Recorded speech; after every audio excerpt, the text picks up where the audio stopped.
Hello and welcome again to another video podcast around the WorldSkills Conference 2021, which will be taking place online and live from Shanghai from the 25th to the 29th October. This year's conference is titled The Road Ahead, Skills for a Resilient Future, and we'll be looking at the impact of the pandemic on skills development and the lessons learned that can help reshape the future of vocational education and training to be better prepared for future emergencies. The three themes of the conference will be addressing green skills, poverty alleviation, and apprenticeships. And today, the conversation will turn around the track skills for green jobs. For that, we have with us three experts in skill development and the greening of Tibet.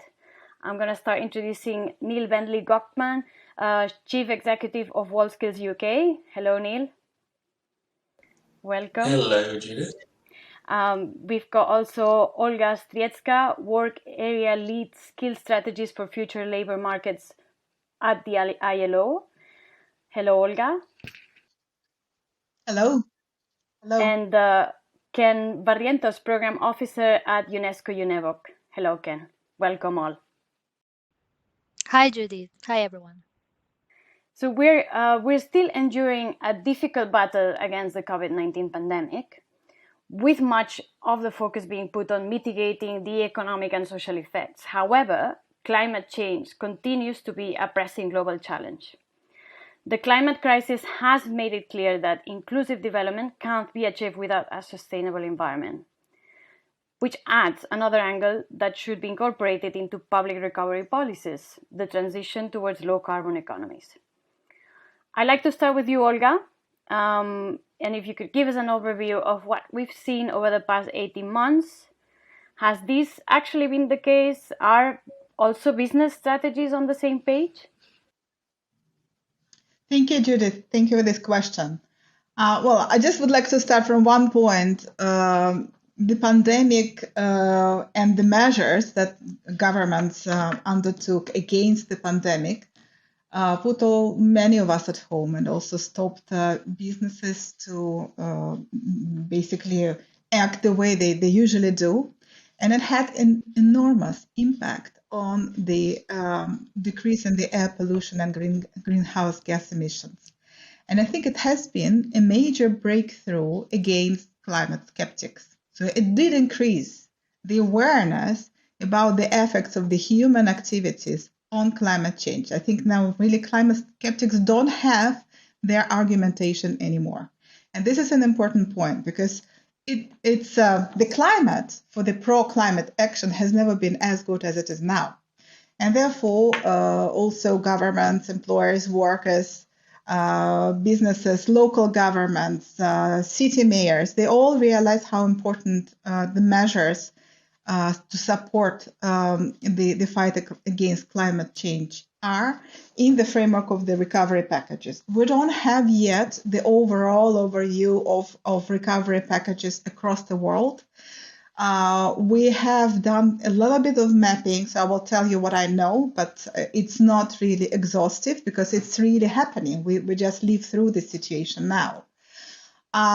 So we know that at the international level, the global call has been really to, rather than turn to austerity measures, to invest in economies so that companies can restart their businesses. And in this call, for example, the UN Secretary General, he called to spend the taxpayers' resources on supporting creating green jobs and sustainable and inclusive growth rather than bailing out outdated, polluting and carbon-intensive industries. And I think it's a very fair point. We know that International Monetary Fund urged applicants for the financial support, and there were around 100 member applicants for the financial support through IMF, to put together the pro-climate stimuli packages. So that's an important measure as well and an important call that certainly will have important implications at the policy level. The European Union is a very important international player, reinvigorated its Green Deal. The Green Deal was put by the European Union as a key policy measure before the crisis, but they reinvigorated the Green Deal, and also the Green Recovery Alliance of the European Parliament met with the ministries, environmental ministries of many European member states to support the post-pandemic stimulus transformation plans and packages. And they also called for the international network to basically also pick up these ideas and implement in their countries. But we also know that in developing countries, there are quite important measures. So the African Union Commission, they work together with IRENA. IRENA is an international renewable energy alliance to support the advancing and also creation in many countries, but in other countries, the further development of renewable energies as part of the response to the COVID-19 crisis measures. Local governments through C40 Alliance, it's an important network of cities and their mayors. They also united to launch the Global Mayors COVID-19 Recovery Task Force. So that is also how the urban conglomerates can promote the change through their policies, and it's quite important. We have many examples at national level. I'm not going to mention them, but about businesses. Businesses, of course, everything depends on also on their survival strategy, and we know that the pandemic and the related crisis basically killed a lot of businesses, especially small businesses, and it's a very sad story. On the other hand, we'll see that a lot of survived businesses or multinational corporations, they became much more aware of climate change and their consequences and the consequences of their production, as well as now the consequences potentially also on the world of work. And they put through important innovations. Innovations is really leading the business world, the business strategies in their pro-climate measures. There are some really nice examples. So I will give you one on social enterprise, which is called JVD Afrique. It's an African enterprise that covers 12 African countries. They developed a touchless hand washing system for individual use as well as use in enterprises, including hospitals, made fully out of reused materials and recycled materials. This is wonderful. And then, of course, businesses, they all discuss how their e-commerce strategies, on the one hand, the world turned to e-commerce, e-sales, and it probably supported the climate agenda and decreasing the effects on the climate change eventually. But it's still not ideal because all these businesses, they still use plastic packaging. There is still a delivery which also produces pollution. So there are important initiatives among companies, businesses to look on how to invest in research and development, for example, to develop new packaging systems, or also the new ways in managing the supply chain rather than relying on their global supply chains, very often looking into the local supply chain, diversify their supply chain, and also turning away from the just-in-time strategy, creating stock that potentially also may decrease the pollution in the future. So I think it's very important developments. And if we look at some findings also from our partners, we see that overall business also started hiring more specialists in very different professions that have understanding of the effects of the production and services and sales on climate. This is a very positive development. Thank you. Thank you, Olga. I think that's a very interesting point, because I was just going to ask Ken also about skilled professionals, and it's obvious that they play a critical role in enabling the green shift, and nonetheless to say, it's not required to say, but a skilled workforce can actually help reduce carbon emissions of jobs, optimize the energy performance of processes, reduce waste, help preserve biodiversity and resources. And therefore, education and training has to go hand by hand with this climate-related plans and targets. So, Ken, I'd like to hear from you on the education and training of this workforce of the future. Are all the different stakeholders in sync in making sure that education is helping bridge those gaps? Yes, thanks, Judith. That's a very good point. Yes, I would say I think in the education community, it is indeed a challenge to get all the stakeholders and the partners, especially at the country level, to get together and ensure a synchronized or synergetic approach. Although here I don't want to be very negative, but I would say there are really promising initiatives that are taking place at different levels, especially, for example, at the global level, where we see a global education coalition being launched. And this is a consolidation of the different efforts of education stakeholders, training stakeholders, including the private sector, which is a very strong partner in skilling professionals. And I think so. UNESCO launched this Global Education Coalition last year, and so far it has over 200 coalition members, and it is targeting over 100 countries in trying to engage young professionals and train people in a mission approach. So this is one example of how we are trying to synchronize efforts. So different UN agencies, including, of course, the ILO, the World Bank, UNESCO, and many other organizations, and the different private sector groups and companies. So there is also one interagency group for Tibet, and this is a coordinating platform where we try to share, exchange our activities, initiatives, and resources. And this is again a good show of synergy because we need to put together our brains, our resources, and this will impact in a very, very positive sense the different member states that we work with. There's also an example of a global skills academy where again this is a good synergy, a show of synergy among different partners, trying to reach out to different learners and train them, certify them, and help them to become more employable. So these represents different stakeholders coming together to strengthen coordination at the global level, and this includes greening Tibet and skills. And this is a very important point because there are a lot of evolving platforms and networks that are emerging, and it is important for us to have this kind of synergy. In terms of the silo mentality across ministries, especially among education, training, social protection partners, economic agencies, and climate action, they are traditionally structured within government systems as they are based on old models.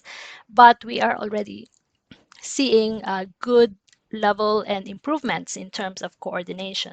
So luckily we have the SDGs. The SDGs, I think, is really giving us a very good integrated framework at the country level to closely connect the dots and see how best we can facilitate an intersectorial coordination, the skilling of people based on synergetic approaches. So partnership is very critical across sectors, across ministries, and we are seeing this as countries link up their efforts in SDGs with other SDGs. So we're also seeing, for example, SDG 4 as an overarching agenda to develop competence and skills of individuals and workforce in different sectors. And I think this should be the target of more efforts and synergies and improvements at the country level. I'm glad because it's all very positive, and I actually wanted to go back a little bit in time because I wanted to acknowledge, we've been talking about post-pandemic, but I wanted to acknowledge the progress that had actually been made in the greening of Tibet before the pandemic. So I wanted to ask Neil, and I'm sure this will vary widely between countries. So, but in general terms, what do you think were the most important achievements? Yeah, I think, from a WorldSkills perspective, if you think about a young person's perspective, we are all about developing young people and their skills. And I was struck this week that Greta Thunberg, the global climate change campaigner, said that there's been too much blah blah blah. So too much talking, not enough action. And I guess, we have to take that, as I think policymakers, governments, the UK Prime Minister who's hosting the COP26 in November in the UK, agreed that, there's been a lot of talk and not enough action. But I think, from a global perspective, UK perspective, I think your policymakers and businesses and organisations have been making quite a bit of progress in terms of renewable energy, for example, the development of electric vehicles, carbon pricing, policy frameworks, regulatory frameworks that have been put in place for the long term to think about investing in new technologies to create jobs and skills. And I think that skills systems across the world have been responding to that. And I think that there's been a lot of focus from governments and skills leaders across the world to think about skills development in that context. But I think, as Ken mentioned earlier when she was speaking, I don't think there's been enough integrated coordination, enough joined up approaches either globally, regionally and nationally. And I think that's the big opportunity now, is to think about at a national and global level, but particularly at national economic level, the synergy between skills development, workforce planning in particular sectors. And there's a big opportunity, I think, for social partners to really come together and start to think in a much more granular way and detailed way about how to send signals that countries are really gearing up their skills development. So whether it's young people coming into the labour market, or whether it's people who are currently in the labour market who need to reskill, that governments are taking really seriously the skills development agenda to make sure that people are prepared, that employers are prepared, and therefore international investors will come into different countries to help support the creation of jobs. And these are all important signals, I think, to make sure that we are greening the economy and therefore greening our skill system. And I do think, that there's a massive opportunity, and we should be seizing, the moment of COP26 to really focus on the skills agenda and to really talk about how we're going to upskill young people and create a much more positive narrative around the opportunities and the ambition that all countries have to make sure that we're greening our economies overall. Thank you, Neil. I'm gonna move towards the launch session because we'll be talking about this in more detail. So our launch session is happening on Monday, 25th October. It's called Impact of COVID on Green Skills, Solution and Opportunities. But Olga, I'd like you to perhaps start or briefly tell us already how has the pandemic affected the demand for green skills. Has it actually increased or regressed? Thank you, Judith. Look, we know in general the effects of the pandemic on jobs, and of course, now knowing that, we can't say that the demand for green jobs increased in absolute terms. I think if we speak in terms of proportionately relatively to other types of jobs, perhaps slightly. We don't have the precise measurement on that yet. We will implement more surveys to allow the overall comparison. But no, based on what we have already implemented, I think we can say with a certain disclaimer on the overall effects of the crisis on the job market, proportionately perhaps yes. Now, if we talk about the effects on the labor market overall of the COVID-19, we know, and this is based on the ILO measurement, that compared to the pre-crisis level, the loss in working hours resulted in different types of losses of employment that affected 255 million people. And that effect actually has a little bit not different consequences, because part of that, of course, are reduced working hours, therefore reduced income. That is potentially increase in poverty, especially in low-income countries. Of course, there are also calculated some jobs that were not created because there was no growth, so foregone jobs. But what is important is real employment loss. And employment loss really brings people into unemployment. So that is estimated for around 33 million people. But what is even more worrying, especially for people who deal with the skill side of the story, that around 81 million happen to be out of labor force. So they just withdrew from the labor market completely. That means that once the world goes back to normal and companies start rehiring, there might not be people. They are de-skilling while they are not working as well, and there might not be people available to hire actually. So it's quite worrying sign. So the crisis affected, of course, the whole number of sectors, wholesale, retail, manufacturing, tourism, where the green jobs are situated as well. Therefore, I think if we speak about in absolute terms, all jobs decreased, including the green jobs. And this situation particularly affected women, and especially young women and low-skilled people. However, we know that the hiring intentions are quite positive, that the company is actually ready to go out of the crisis and rehire immediately, because it's not a usual crisis. It's not an economic crisis we experienced before. This is all really imposed by the pandemic measures. And by asking through the rapid assessments which we implemented, rapid assessments of reskilling and upskilling needs, implemented by the ILO in around 15 countries so far, and there are many more to come, we already have the results for African countries, and there we know that employers, as well as workers and unemployed people, they all mention green skills. Maybe it's not top, because the top are technical, then some soft managerial skills. All of them put on at the top digital skills. This is also the effect of the pandemic.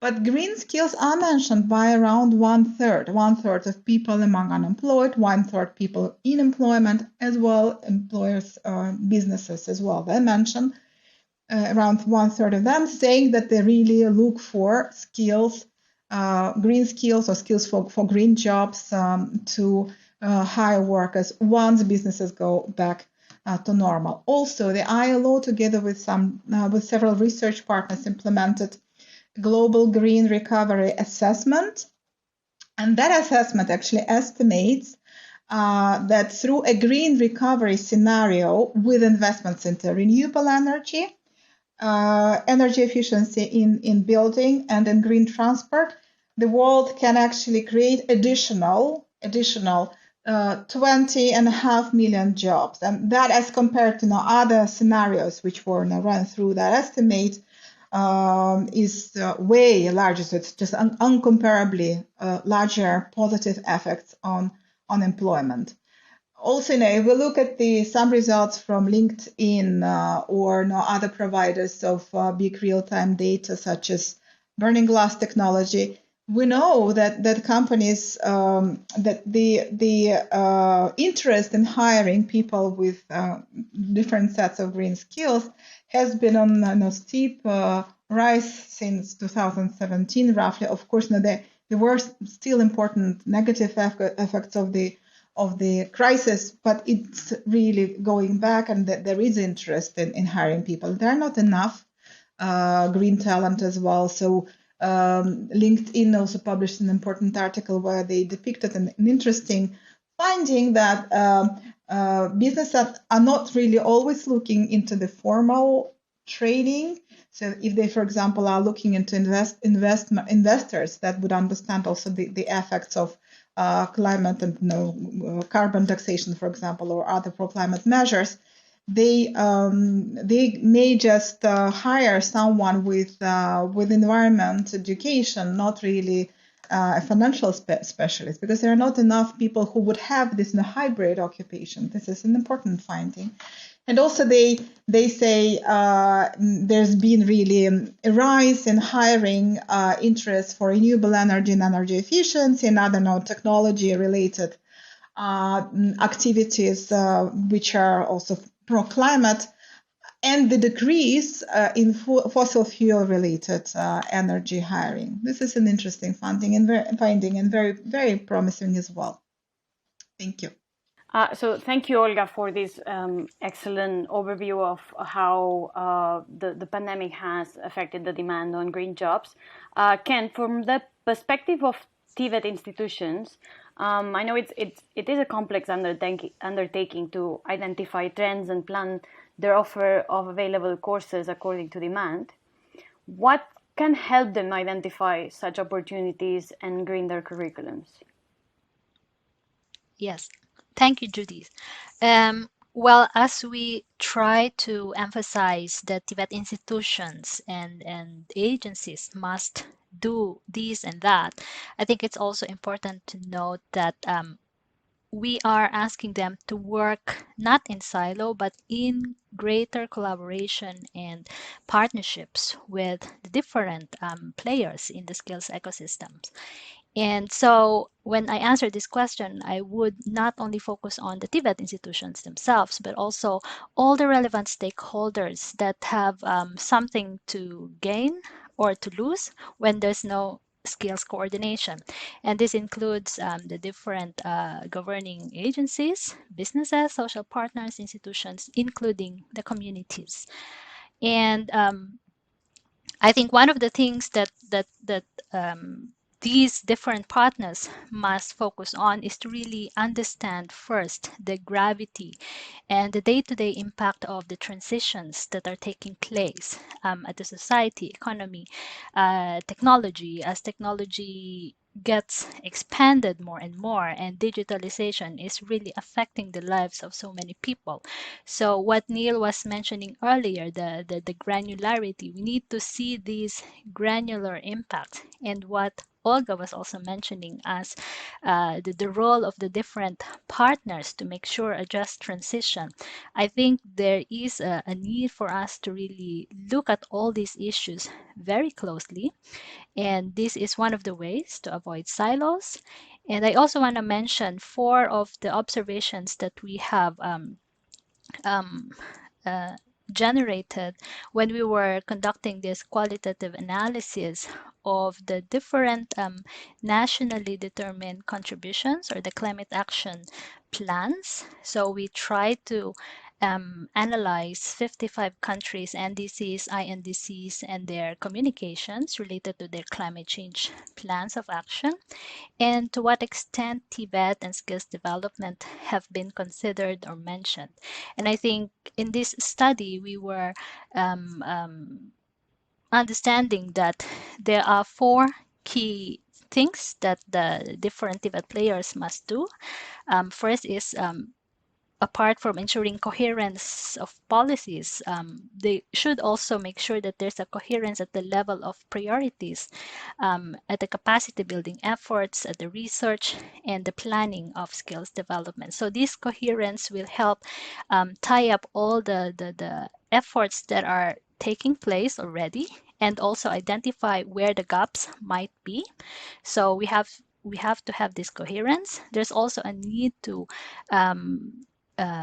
disseminate widely the different climate change and adaptation information, because we observe that maybe the reason why TVET is very slowly responding to all these green skills impulses is because they also are not at the receiving end of all the important and the urgent information that are relevant for them to know. And so across different sectors, there is a need to disseminate widely and see how best all the partners and actors can work together to really deliver the skills that are needed to fast track and accelerate the transition. And here the education community will be greatly benefited, and they could really play their role if they have the right information at the right time.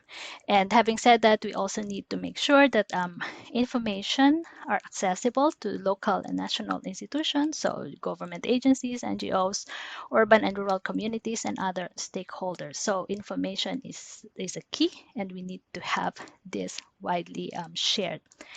Last but not the least, identification of specific skills development and training requirements for climate adaptation. So you already mentioned that this is very complex, but then it's a complex process that we have to get into. I think otherwise we are all caught up in a great bottleneck. So what is needed is we need to continue sharing, we need to continue learning, and networks, platforms are a very good source of these types of information and practices and experiences. So we need to be part of this. Tibet institutions, Tibet players need to be part of these active communities. So as for UNESCO, I just want to mention that we are developing a new strategy that will be launched starting next year. And in here, I want to highlight 2 points. How UNESCO is going to support member states in analyzing changing economies and developing capacity to anticipate skills requirements to inform policies and programs. And this is an important step for us, because this is one of the ways for which we can support the different countries and different institutions to understanding this gravity that I was just mentioning earlier. So we don't need to be involved in very complex skills analysis, and like what Olga was mentioning earlier, the burning glass technologies, they have very sophisticated tools, and countries and public institutions, they don't have that, but they need to establish synergies and understand the different actors they can work with to make sure that they are also able to benefit from the process and also benefit from the outputs of all these skills projections and skills analysis. Second is we are also going to help create stakeholder platforms for communication at all levels to connect the different different players in the world of education and the world of work. So I mentioned earlier that we need to be part of these networks, and I think UNESCO, through the new strategy, will systematically help create these different platforms to be able to make sure that we avoid working in silos. Thank you, Ken. I think you've said something quite interesting and on the complexities, and we have one session that I believe is worth mentioning now, which is Job Reach Opportunities of the Green Transition, which will be happening on Tuesday 26th, where we'll be hearing directly from businesses on the adjustments and efforts they've made to incorporate climate change solutions in their structures and operations. And we do hope that this session will provide insights into any job reach opportunities for youth in both the post-pandemic recovery and green jobs expansion. We'll also have the opportunity to learn more on how to bring green skills to curriculum. But I'm going to ask Neil, who will be the moderator in much of this track, to tell us who is this track for and what can we expect from these sessions. Well, I think, from the conversation we're having already, you can hear the richness of experience and perspectives and insights. So I think that if you tune in to the conference, you will get a really global perspective on the challenges and opportunities facing TVET systems around the world in terms of greening the economy and greening the skills. I think as well, we'll be having a particular focus on Asia as the conference is coming out of China and Shanghai in preparation for WorldSkills Shanghai 2022. And I think that's really important for the rest of the world, from my perspective, sitting in Europe, but also for the rest of the world to have a real focus on what's going on in major Asian economies, which are helping driving the world economy in terms of policy making, but also in terms of business development and change. And so I think, we'll be having a rich discussion, there'll be fantastic global insights, and I think everybody will benefit from listening and learning from each other. And I think therefore the conference itself and the conference streams will be a fantastic opportunity to share, learn best practice, and get a more common global understanding of the challenges we're all facing and actions that we can take by learning from each other. Ken, Neil has touched a little bit on why Asia is important and why we have a panel discussion on Asia, which will be bringing green skills to curriculum, a regional focus. Picking up on what Neil said, why do you think it's relevant when it comes to green skills to have to focus on Asia right now, and what can participants from other regions learn from it? Yes, thanks, Judith. I think a lot of us could agree that the Asia Pacific region is indeed a great powerhouse of talent and skills. And this is why bringing this discussion and zooming into the case of Asia Pacific countries is important when we talk about green skills development, because they do, in the region, we have a very a great population of about 1.1 billion young people, according to ADB, and many of them are engaged in work pre-pandemic, although unfortunately it has been a challenge because due to the pandemic, and we expect after the pandemic there will be unemployment and underemployment, and in 2021 alone, according to the ILO, I think there are already 24% of young people not in education, employment, or training. And I think this is very good and important point to know that apart from the opportunities, there are challenges. And I think it is a very good opportunity for us to seize the opportunities and make sure that we are guiding the process in terms of addressing the different challenges. When it comes to climate and the uptake of the different countries in the regions, I think based on the studies that we have been reading and analyzing, we are getting good signals that the world, although it's not on track to mitigate or let alone adapt to climate change, many countries in the region are very serious in their plans of action. But then guidance is needed. And I think discussions like this, facilitated by WorldSkills International, will really help a lot to really float the different ideas and issues and help create the opportunity to learn from the different experiences and approaches of different countries. And here I would like to mention that for the session that we are supporting, so UNESCO-UNEVOC, cooperating with UNIDO, and also the local partners of ILO in Indonesia and the Philippines. So we are inviting Tibet institutions in different countries in the region to showcase the projects of integrating green skills development in their education and training approaches. So we are gonna hear from countries like Philippines, Singapore, Indonesia, and also Sri Lanka, some very concrete steps that they are taking to respond to the demands and the impulses for developing green skills for critical industries in their economies.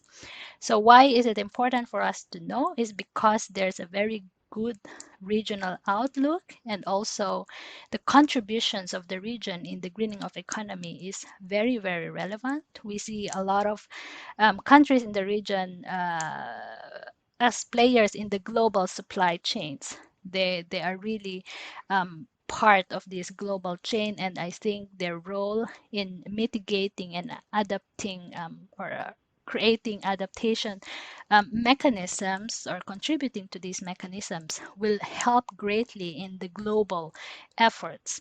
So we also see a very good numbers and opportunities to turn the young demographic trends in Asia Pacific into positive elements. And I think we want to seize these opportunities that the region has a lot of opportunities to contribute. And lastly, I also want to mention that there's a very strong signal that many countries in the region are driving to support lifelong learning opportunities for individuals and societies. And I think these opportunities, when they are embedded with green skills development, and also they are taken from a point of view that many young people and adults, they want to understand how best they can contribute to sustainable development. I think there will be a lot of important contributions that the region can make. Thank you. Thank you, Ken. To end our discussion, I'll actually like to make you take a stand on 3 different issues. Olga, we've spoken about the past, we've spoken about the present. I'd like you to go to the future and tell us, will actually the pandemic be pushing the job creation in the future? Yeah, thank you for that very good question. Of course, we can only speculate about the future. Nobody knows exactly, but definitely what we can say that the pandemic has become, on the one hand, a big disruptor when it comes to the labor market, but it also accelerated a lot of drivers of change that had been there before. And I think greening is one of those drivers that has been accelerated by the pandemic. And we know from the study which we implemented in 2019 and launched in the previous COP, we produced a projection based on 2 scenarios. One, the transition to renewable energy, and another one, transition to circular economy. And cumulatively, the net creation of jobs is around 24-25 million. But it's important, there is a big turnover. There will be a lot of jobs created and a lot of jobs potentially lost. Still, the net creation is positive. However, I always underline one thing. Cumulatively, in 2 scenarios, the job creation potential is over 100 million jobs. It's enormous. This is huge. We don't have to lose any jobs. If we really put efficient measures of reskilling and upskilling people, not only within their occupations to transit to the industries that will be reinforced and expanded due to the investments into pro-green type of activities, but also reskilling people into new occupations. So for those occupations where the jobs are not being created in their occupations, to transit to new occupations, to support that transition of people, not only from school to work, but also from job to job throughout their life, supporting them through efficient financing mechanisms of lifelong learning. And then potentially, that over 100 million may create a lot of jobs at mostly medium skill level, also quite many at high skill level, and quite some also at low skill level. And this is important because the pandemic actually caused a loss of job for low skill people. The pandemic also affected women and affected young people, and green jobs are potentially a very good source of jobs also for women, and especially youth. Youth are very interested in jobs that have, this green chapeau, and suddenly, you are not becoming a plumber or an electrician. You become a green plumber or a green electrician, which is much more attractive. And then also from the point of view of employability skills, brings really many more opportunities for potentially, young people, including young women, to find new jobs.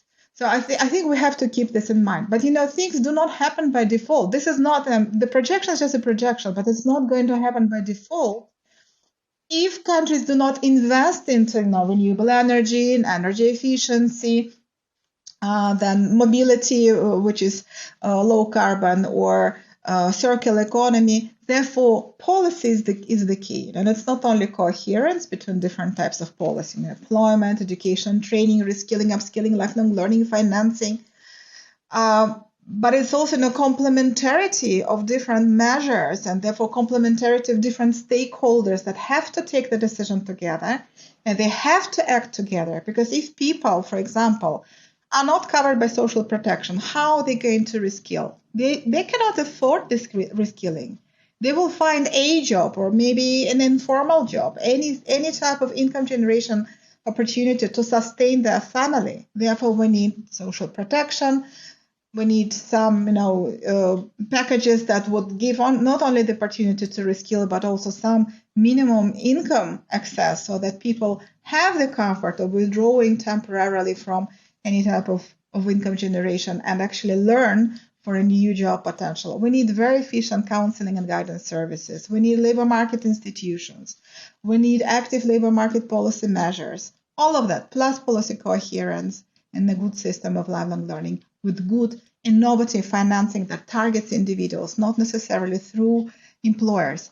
Why? Because also the world is changing. There are different types of and other types of drivers of change. It's not only the green type, but also the world of work is different now, and many people find themselves, especially as the effect of the COVID-19, many people withdrew. They now are freelancers, so that they cannot expect a employer come their way and retrain them.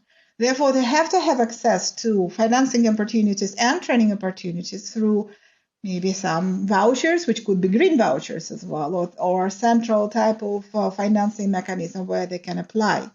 So a human-centered approach for the recovery, which would be green. That is what I'm calling for. Thank you. Thank you so much, Olga.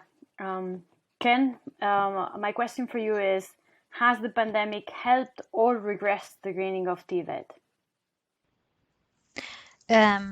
Yes, I'll try to make my answer quick and sharp.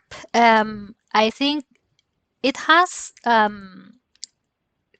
reasonably delayed efforts, especially when we talk about TVET institutions being expected to shift into online learning. And in many countries, we know digitalization has not really advanced, and many teachers have been caught by surprise, and they are not always possessing the capacities to quickly shift into online learning. So the priorities and the agendas for greening TVET and the greening of skills have been slightly disrupted, as what Olga has already mentioned, but we see a lot of opportunities, a lot of potential with the green recovery packages that countries are passing and prioritizing. We are really keeping our hopes high that the TVET institutions and actors will find their position to contribute in these recovery mechanisms. Thank you, Ken. Neil, what needs to happen to close the skills mismatch as soon as possible? I think as a result of the conversation this morning, what I'm really struck by is the need for definition about economic challenges in each country and looking at sectoral level challenges around the definition of jobs and therefore the skills that are needed in job roles. And that could be anything from construction to engineering to motor manufacturing. I think we need to get into a level of specification and granularity to really start addressing this skills mismatch issue and that's particularly important, I think, for older people who may be reskilling as part of a lifelong learning objective and really understanding from an industry perspective the skills they need now and the skills they will need in the future. And I think that, from a WorldSkills perspective, it's also really important to think about the quality of skills and responding to not just the quantity of skills that are needed, but making sure that they're high quality and making sure that high quality skills are being matched with high quality jobs. And that's absolutely vital, I think, for careers advice and thinking about how we're helping young people, but also older workers as well, really understand the opportunities that are coming. So I think it's the granularity and the advice going together, because I think all of this then adds up to a real sense of positive intent from government, policymakers and TVET actors across the world to really demonstrate that we're working in sync to make sure that we're all taking the opportunity and addressing the challenges of climate change, and we're playing a really important role in making sure that we are helping green the economy and preparing young people for a different future. Well, I'm going to bring this very interesting discussion to an end and remind all our viewers and listeners that a full track of the conference will be dedicated to green skills. I would really like to thank the three of you, Ken, Olga, and Neil, for your time today and for this great sneak peek into some of the most important topics that will be raised during this track. Thank you to all the participants in the track and the conference, and especially to the WorldSkills Conference Coalition for making it possible. We hope that you have already registered and saved the date for the WorldSkills Conference 2021, The Road Ahead, Skills for a Resilient Future. If you have not, do visit our website, worldskillsconference.com, and book your spot. We look forward to have you join us for the global conversation on skills development. Goodbye and thank you. Thank you again, Ken, Olga, Neil. Great stuff. Thanks, Thank bye. you so much, Judith, and thank you, WorldSkills. To be continued then. Bye-bye. Thank you.